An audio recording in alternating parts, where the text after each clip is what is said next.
Hello बच्चों, मैं सुनील कुमार आपका स्वागत करता हूं अपने आज के इस वीडियो में। आज हम आपको लिमिट ऑफ क्वांटिटी के चैप्टर में ग्रेटेस्ट इंटीग्रल फंक्शन के बारे में बताएंगे, क्योंकि लिमिट ऑफ क्वांटिटी में कुछ क्वेश्चन ठीक आपको इस पर आधारित मिल सकते हैं। तो आप आज का टॉपिक होगा हमारा ठीक है greatest integral function. Short form इसकी लिखी जाती है कितनी बोलो GIF। तो क्या होता है ग्रेटेस्ट इंटीग्रल फंक्शन और कैसे डिफाइन किया जाता है इसके बारे में आपको यहाँ पर बताया जाएगा, तभी इसके न्यूमेरिकल आप आसानी से लगा सकते हैं। चलिए देखते हैं। ठीक, यहाँ लिखा जा रहा है greatest integral function, short form लिखी जाएगी बोलो GIF। यहाँ लिखा जा रहा है the function f(x) equal to, इसको पढ़ते हैं ग्रेटेस्ट इंटीग्रल फंक्शन, ठीक है, इसी को कहते थे। ठीक, क्लोज ब्रैकेट लगेगा, बीच में x लिख देना, is called greatest integral function which is nearest and smaller to x। मतलब इसका मान या तो x के बराबर होगा या x से कम होगा। तो यहाँ पर इस पूरी लाइन का मतलब लिख दिया हमने, ठीक, that is greatest integral function less than equal to x। मतलब इसका मान जो होगा ठीक GIF का या तो x होगा या x से कम होगा। और ये डिफाइंड कैसे किया जाता है इस पर ध्यान देना। ठीक है, तो देखो यहाँ लिखा गया है it is defined as f(x) equal to GIF, function लिखा है x, और इसका आंसर n दिखा दिया है। कंडीशन लगाते हो वो भी ठीक, क्या लिखा, x greater than is equal to n less than n+1, ठीक, where n belong to I। जब x मान n और n+1 के बीच चलेगा तो आंसर में जो चीज़ यहाँ लिखी होगी इसका आंसर वही आएगा। कुल मिला के देखो यहाँ पर आंसर क्या आता है, इंटीगर, कोई फ्रैक्शनल आने वाला नहीं। ठीक, आंसर है हमेशा इंटीगर।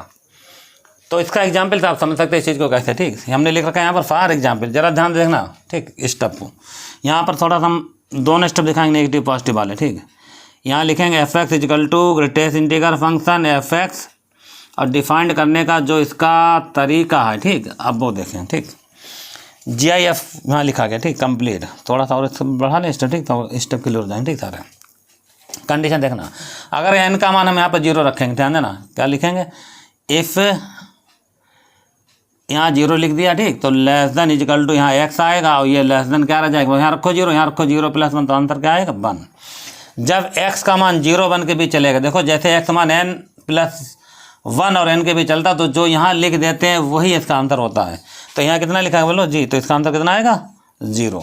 इसी तरीके से आप अगला स्टेप देखें। ठीक, जब यहाँ लिखेंगे 1 less than is equal to, यहाँ लिखेंगे x और लेस देन क्या रह जाएगा बताइए, यहाँ रखोगे 1 तो यहाँ 1+1 कितना आ जाए बोलो 2। तो इसका आंसर जो यहाँ लिखा हो तो वो इसकी वैल्यू बन जाए कितनी 1। इसी तरीके से आप आगे देखें। ठीक, ध्यान से यहाँ लिखा जा रहा है इफ़, आगे अगर हमने यहाँ 2 लिखा तो यहाँ less than equal to x, less than क्या आ जाए बताइए 3। जब x मान 2-3 के बीच चले तो आंसर कितना आएगा 2।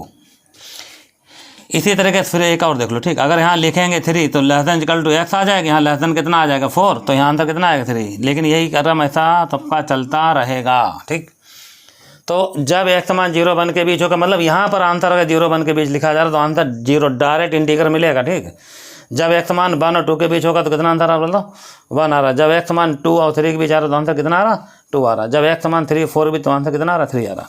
अब जिसका अपोजिट देख लो जरा। ठीक, निगेटिव में अगर हम यहाँ पर कंडीशन लिख दें ये वाले, ठीक, इफ़ लगाएं और यहाँ लिखें -1 तो less than is equal to, यहाँ तो x आएगा और यहाँ बताओ रखेंगे -1+1, आंसर क्या आएगा 0।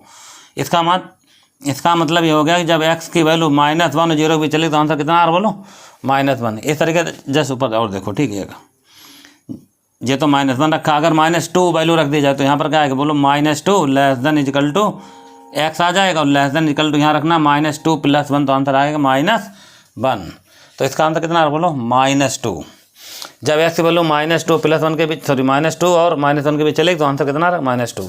इसी तरीके एक स्टेप और देख लो। ठीक, ऊपर जस्ट अगर यहाँ 3 रखेंगे, ठीक, तो यहाँ लेस देन इक्वल टू कितना आ जाएगा बताइए, यहाँ 3 रख दिया। ठीक, और यहाँ less than equal to x आ जाएगा और यहाँ लेस देन, यहाँ -3+1 मतलब -2, आंसर कितना आ रहा 3। और यही क्रम इसमें भी चलता रहेगा। ठीक, तो इस तरीके से इसको डिफाइंड किया, मतलब तुम्हें फार्मूला ये याद रखना, इसमें वैल्यू रखकर इसकी सीरीज बना दी गई इस टाइप से। ठीक, तो इतना समझ लो। इसके आगे देखो एग्जाम्पल से हम तुम्हें और समझाएंगे। ठीक, आज आपको ठीक ग्रेटेस्ट इंटीग्रल फंक्शन के बारे में थोड़ा सा और बताया जाएगा इसके बाद। ठीक, जस्ट इतना नोट करो फिर आगे बताते हैं। इसके एग्जाम्पल तुम्हें और दे रहे हैं। ठीक, यहाँ फॉर एग्जाम्पल, ठीक, तो हम लिख चुके हैं। ठीक, पहला, अगर ग्रेटेस्ट इंटीग्रल फंक्शन में 2.32, आप कोई भी वैल्यू एक लिख लो तो आप ये देखोगे कि अगर 2.32 लिखा तो आप ये देखो 2.32 कहाँ लाई हो रहा होगा और किस पर लाई होगा। तो नंबर लाइन समझा देते हैं। ठीक, देखो ध्यान से, ये नंबर लाइन बना लेना। ठीक, यहीं बना दे रहे चलो। ठीक है, छोटी सी ये हमारा 0 हो जाएगा, इधर क्या आएगा बोलो -1 आएगा, इधर कितना आएगा -2 आएगा, इधर कितना आएगा बताइए -3।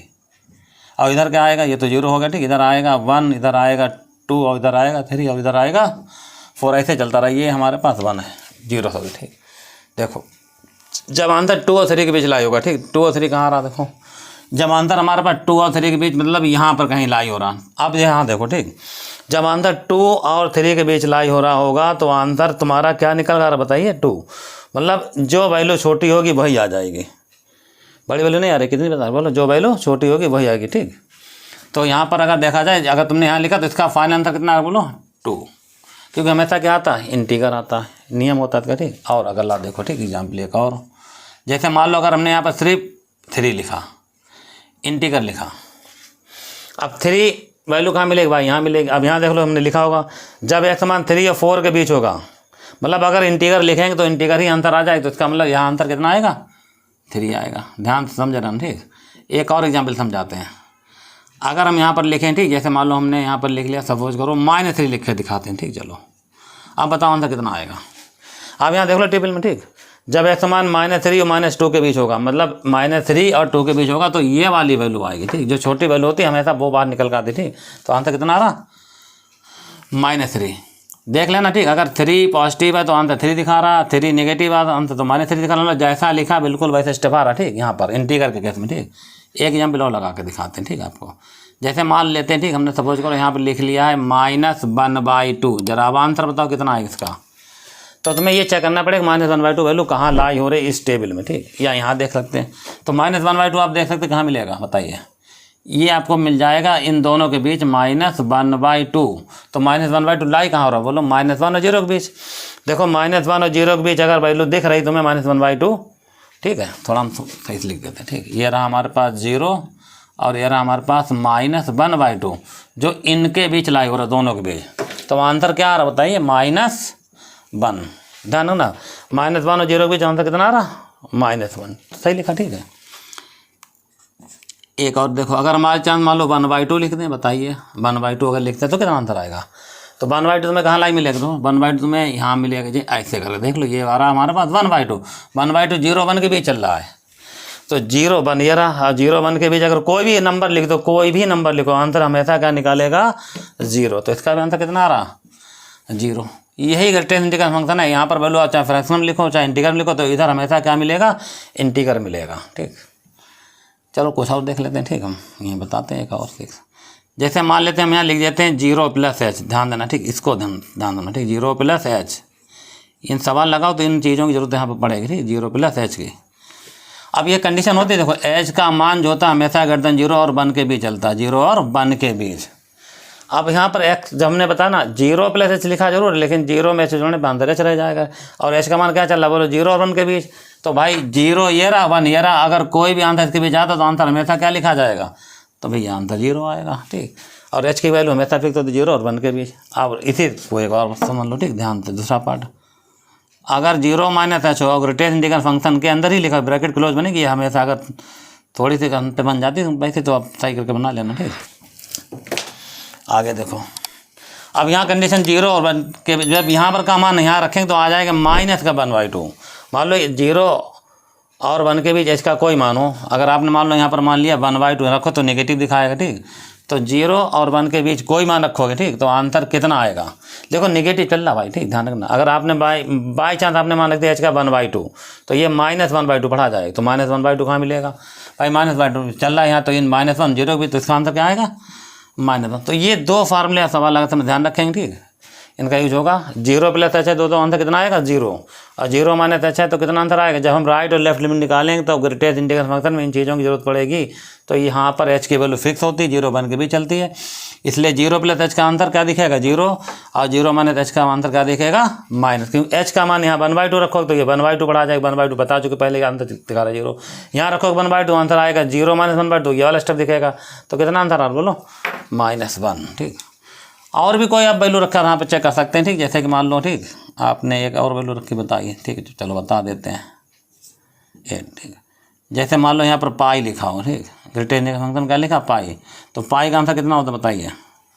तो पाई की वैल्यू होती है 3.14, तो आंसर 3 आ जाएगा ठीक है। इस तरीके से इंटीग्रल में जो सबसे छोटी वैल्यू होती है वो लिखकर दिखाई जाती है ठीक है। चलो एक और बताते हैं, ठीक है आपको। और अगर हम लिखें माइनस का 1.25 सपोज करो, अब आंसर बताओ कितना आएगा।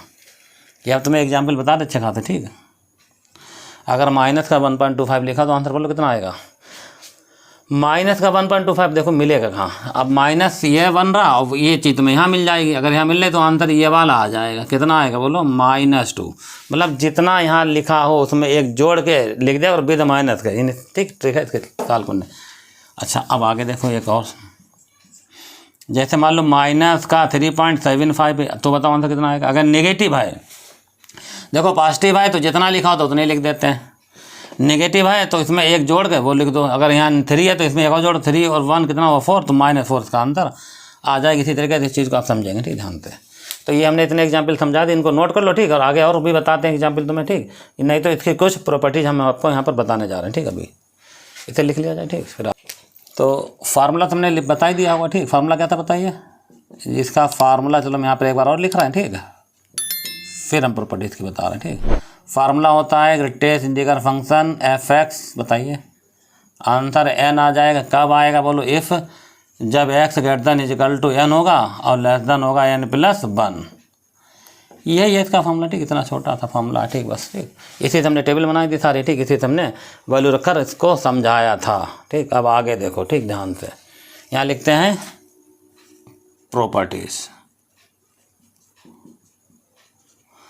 देखिए, ठीक। छोटी मोटी प्रॉपर्टीज हैं इसकी बता दे रहे हैं थोड़ी सी, ठीक, ताकि सवाल लगाते समय कोई दिक्कत नहीं आए। पहला, ग्रेटेस्ट इंटीग्रल फंक्शन अगर x लिखा हुआ है, ठीक है, तो क्या बताया बोलो।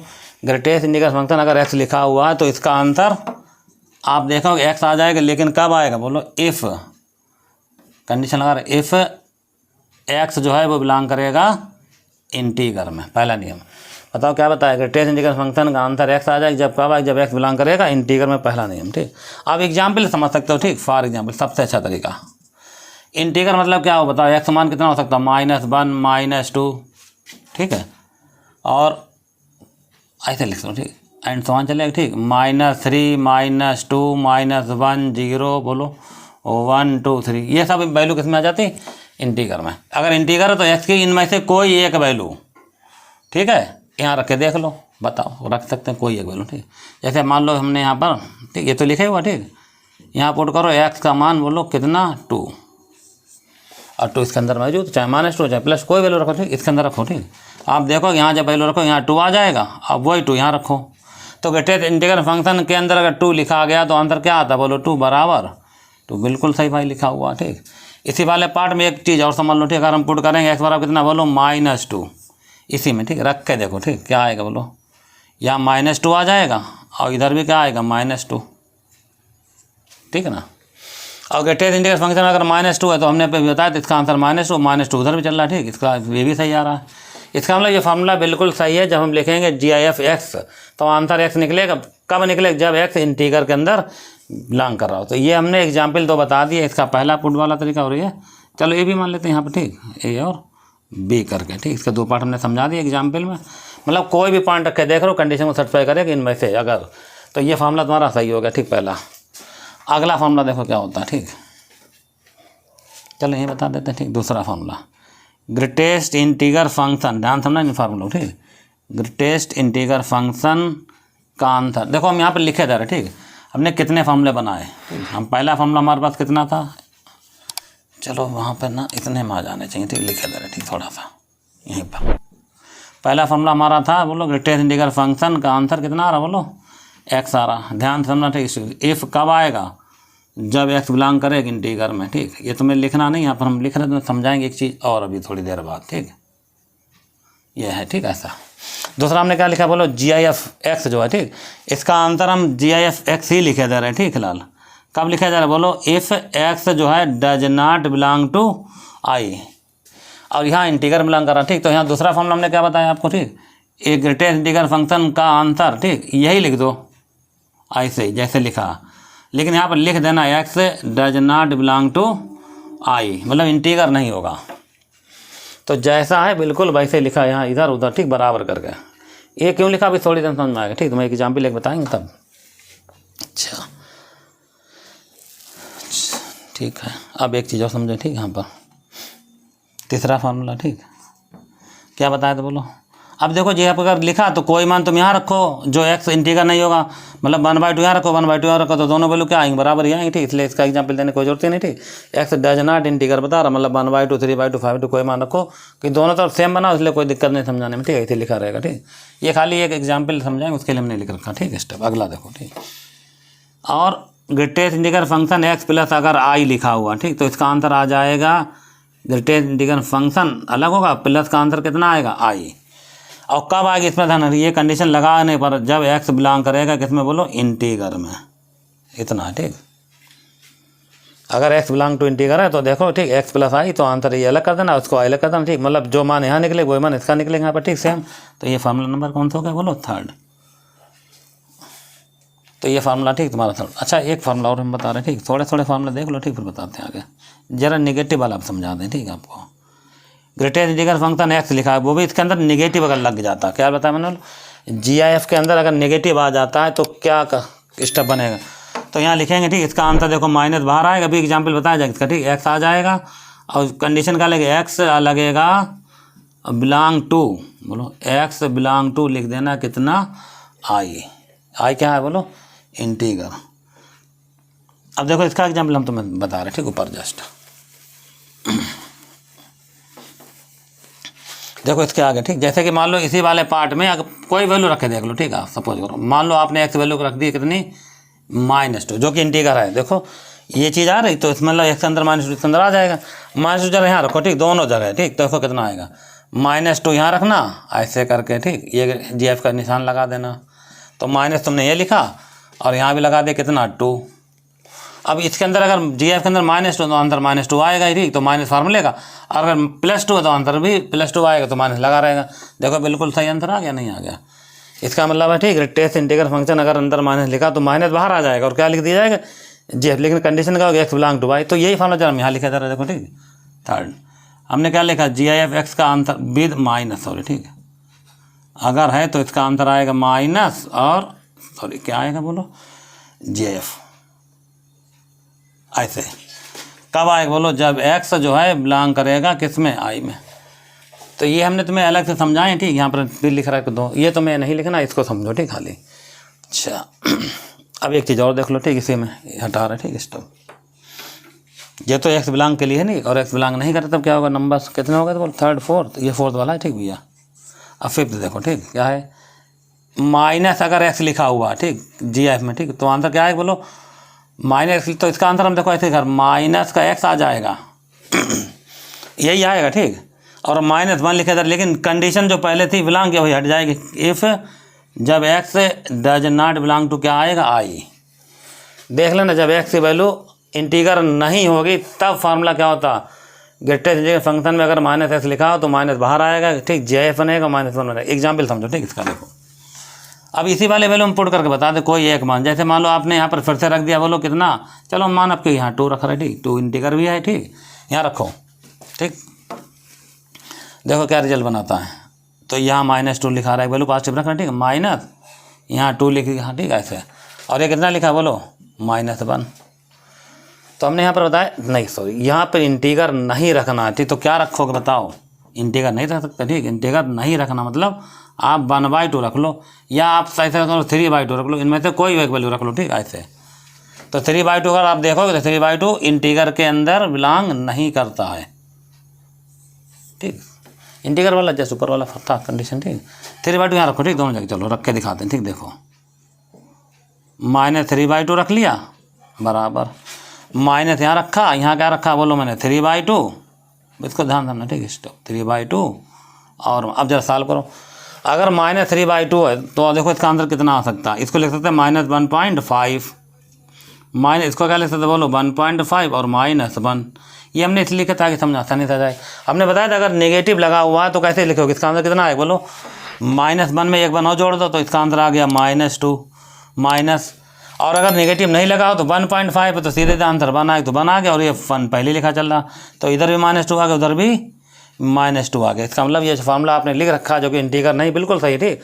चलो यही फार्मूला चलो यहाँ लिख देते हैं हम, ठीक है। देखो फोर्थ वाला, ठीक। क्या हमने बताया, अगर -x लिखा हुआ तो इसका आंसर ऐसे आएगा, -GIF आ जाएगा, -1 कंडीशन क्या लगी बोलो, if x does not belong to आई।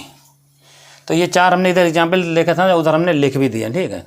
अब इन्हीं का यूज करके 1-2 प्रॉपर्टी और हम आपको बताने जा रहे हैं, ठीक, उनको ध्यान से देख लो तो आपका GIF थोड़ा समझ में आ जाएगा, ठीक। इसको 2-3 बार ध्यान से समझ लेना, ठीक। चलो इसे मिटा लें, ठीक।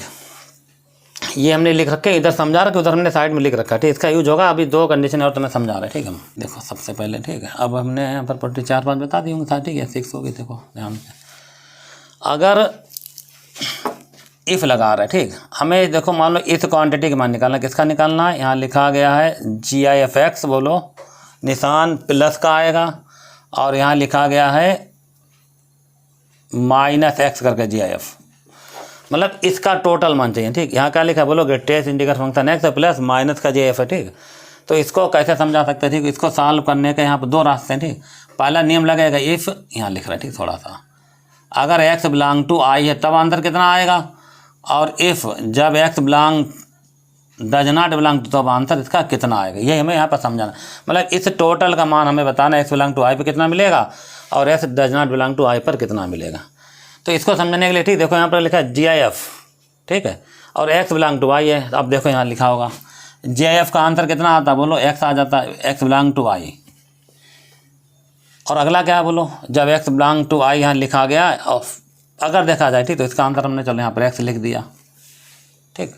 और x बिलोंग टू i यहाँ देखो, ठीक, ध्यान से, एक और हमने लिखा हो x belong to i, negative वाला देखो कितना आया। तो यहाँ पर देखो, अगर तुमने यहाँ पर इसको अब ऐसे रखो बराबर, जैसे यहाँ बराबर रखा, तो कोई दिक्कत थोड़ी है, क्योंकि यहाँ पर भी आंसर वही आने वाला है, सेम। तो इसका आंसर हमने यहाँ पर, ठीक, समझाने के लिए आप x लिखो तब भी वही मिलेगा, ठीक।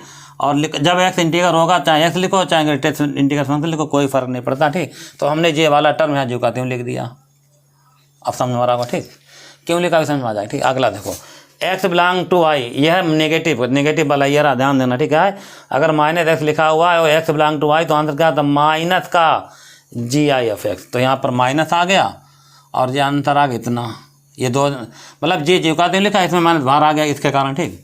अब जरा x बिलोंग टू i नहीं है तब देखो, अब x बिलोंग टू i नहीं तब भी देखो, ये वाला स्टेप जो कहते हैं रखा मैंने जो यहाँ पर ऐसे ही रखा, निशान प्लस का है जे।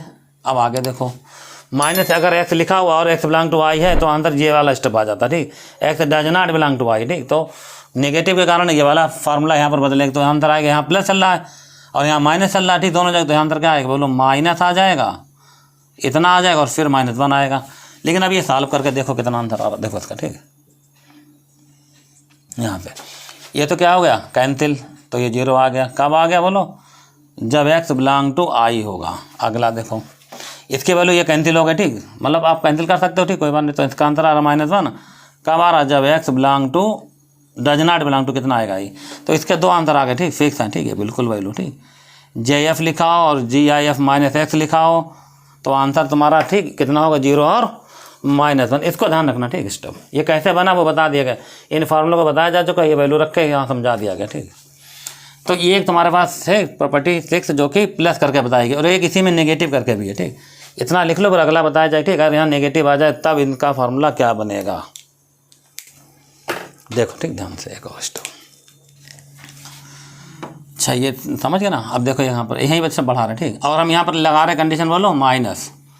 अब देखो अगर माइनस लगाओ तो कंडीशन में यही बता रहे, दोहरा रहे, ठीक। तो ये जो कहते हैं आ जाएगा, और यह -x है बोलो। अगर ये माइनस यहाँ पर देखो माइनस है, और इसका आंसर कितना होता है, x बिलोंग टू i पर, माइनस वाला देखो माइनस है और x बिलोंग टू y, तो माइनस आता फॉर्म माइनस ये रहा, और माइनस इनका तो इसे क्या बना दिया, ये प्लस कर जाएगा, ठीक। ऐसे देखो इस वाले जब x बिलोंग टू y नहीं, तो ये तो जो कहते हैं लिखा मैंने, और इसका आंसर क्या, ये वाला स्टेप आ रहा, और माइनस दोनों जगह लिखा हुआ है, और माइनस यहाँ भी लिखा हो, तो ये दोनों क्या बन जाएंगे बोलो, प्लस बन जाएंगे, ठीक। अब इसको जब तुम सॉल्व करो तो आंसर देखो इन दोनों का सम आएगा, कितना आएगा, 2 टाइम ग्रेटेस्ट इंटीग्रल फंक्शन, ठीक। यहाँ पर कितना आएगा, ठीक, यहाँ पर इसको हटा रहे, ठीक। यहाँ भी आएगा 2 time greatest integral function x और +1, ये इसकी कंडीशन है, ठीक। वो जो कि तुम लिखे रहेगी, ठीक, फिलहाल। और यहाँ अंदर क्या चल रहा है बोलो, माइनस। तो ये दूसरा फार्मूला होगा, ठीक। अगर निगेटिव होगा तब आंसर देखो इसका जे आ रहा, 2GIF, यहाँ 2GIF +1, और बाकी condition x belong to i पर, दूसरे की x does not belong to i पर है, ठीक। तो ये कुछ प्रॉपर्टी हमने यहाँ पर बताई आपको, ठीक। इनको ध्यान से समझ लेना, ठीक। 2-3 बार इनको पढ़ लेना कायदे से, तब इसके जो सवाल लगाए जाएंगे अगर उन पर ऐसी कोई समस्या आ जाती है तो ये वाले नियम आप याद रखेंगे। ठीक है, अब इनके हमें कुछ क्वेश्चन बताने हैं, ठीक, जो हम आपको नेक्स्ट वीडियो में बताएंगे इसके बाद। ठीक, लेकिन आप उससे पहले इनको 2-3 बार रिपीट करके समझ लो, बहुत ध्यान दें। ठीक, क्योंकि आगे भी काम आएंगे। और इसका ग्राफ भी बनता है, ठीक, किसी समय या किसी वीडियो में हम इसका ग्राफ भी आपको बता दें GIF का कैसे बनता है। तो ये इतनी प्रॉपर्टी इसकी मेन है जो आप याद रखोगे। एक 1 2 3 4 ये, और एक हमने 5 और 6 यहाँ बताई दी, जिसके बीच में प्लस और क्या था मतलब इतनी चीज़ें आप ध्यान रखो, आपका काम हो जाएगा। ठीक, इतनी आसानी से, मतलब कोई भी सवाल लगेगा तो आपको दिक्कत नहीं आएगी। ठीक, अगर नेगेटिव वाला तो कैसे टोटरा ये बता दिया था, और इससे पहले प्लस वाला था तो उसका आंसर कितना आया था 0 और 1 वो बता दिया था। ठीक, चलिए आज के इस वीडियो में इतना ही है, मिलते हैं नेक्स्ट वीडियो में, जब तक के लिए धन्यवाद।